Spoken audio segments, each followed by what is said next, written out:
But go back to Saudi Arabia. What a clearance from Judd Trump. What a clearance. I mean, the first red. Yeah. I'm not sure that Alan did he cover the red if had he missed it? The red that was over bag 2. I don't think he did. I don't think he did. So I had to go in. It was pretty much all or nothing, wasn't it? Yeah. And the pace he played at as well. It looked like it was hanging over the bag, but it was probably, I'm going to say quarter ball, maybe less pot. He's come around the back of the black. But yeah, he stood up so well, mate. I think that the tournament he's won and obviously the progress he's made, kind of he's leaning into kind of domination territory. I think the way he's producing non-stop now is pretty admirable, to be honest. Yeah, I bet Mark Williams was sitting in his chair when he put that red in the middle and thought, that's it, it's over. Because when you in that situation with one of the best players in the world, you expect him to produce in a high pressure situation, and I bet Mark Williams was thinking, I'm not going to get another shot here. I'd be surprised if he wasn't, because that's what I'd be thinking. It was, it just got into that. If you're going to miss in that situation, you miss in the first 2 or 3 pots. Once you get past that, I just knew he was going to clear up. It was just phenomenal. You could see Williams's face when he missed it.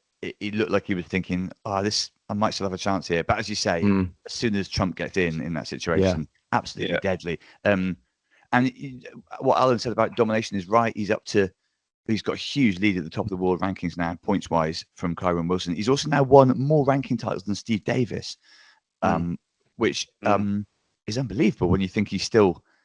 I mean, I suppose he's been around a while, but that is quite some... I suppose there's more to play for. Yeah, I will support Steve a little bit and say that I think when he was winning, there was probably 4 or 5 a year. I don't know, but still, listen, you cannot take away what he's a winning machine now, Judd. Absolute winning machine. He's got 29 ranking tournaments now, 7 short of Stephen Hendry's 36. He probably beat that this year. Probably beat that this season.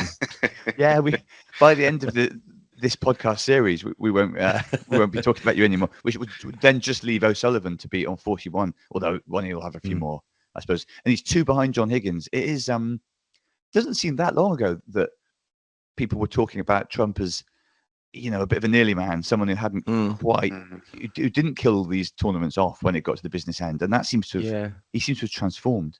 Well, he had a little bit of a dip, didn't he, for 2 or 3 seasons? He'd won 5 ranking tournaments, I think, once. Then all of a sudden he had a little bit of a dip in form for whatever reason.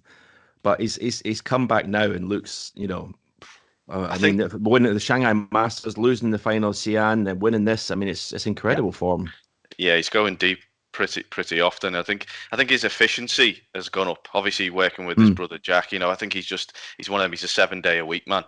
I just don't think he wants to turn the tap off until he's ready to finish his career. And I think if you look back to that clearance in Saudi, if you notice just how sweet he keeps hitting the ball, even when he's under pressure. I think back in the day, he used to play a few exhibition shots, or you played the stun instead of the soft roll kind of sense. I think that's coming more with, say, the confidence and the belief and everything like that. And I think he's turned into a bit of a hungry animal, really, isn't he? Let's not forget, he was 4-0 down in his first round. Well, that is... And won 5-4. Amazing thing about the whole story. Yeah, I saw him say in an interview, he was on Skyscanner looking for flights home in the interval at 4-0 down. And yet, when he got those first couple of frames back, again, you sort of think he's going to win it, even from 4-1 down, 4-2 down. There's just that remorselessness about him. Even so, to win a £500,000 tournament when you were 4-0 down in a best of 9 in the first round, it just shows you how small the margins can be. Mm-hmm. The English Open well underway down there in Essex. Judd, of course, defending champion. Zhang Anda was runner-up last year.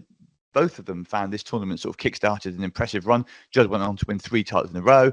I mean, you could maybe forgive Judd for maybe not playing in this one, but he's as I say, he's a winning machine, and he wants to just play in as many tournaments as he can and win as many tournaments as he can. I'm sure some of them would have preferred him to not turn up this time, to be fair. Yeah, I mean, as I say, he's won so much money already. He could basically, light a cigar and sit in his armchair for 10 months and turn up at the Crucible. He's probably still going to be world number 1. But yeah, it just shows what a sort of insatiable appetite he's got for winning tournaments, and he just wants to keep it going. I'd love it if he did turn up at the Crucible with gold chains around his neck and sat there with a cigar in his mink coat. Yeah. But it looks like he's a few years away from from doing that. Yeah, that's what Jimmy. Sorry to interrupt you. That's what Jimmy White used to say about Willie Thorne. He said if you ever won the World Championship, you'd turn up in a full-length mink coat and a fedora and play every shot from your chair with a long rest. It's a tragedy we never got to see that. And Thorne is asking for the rest again here.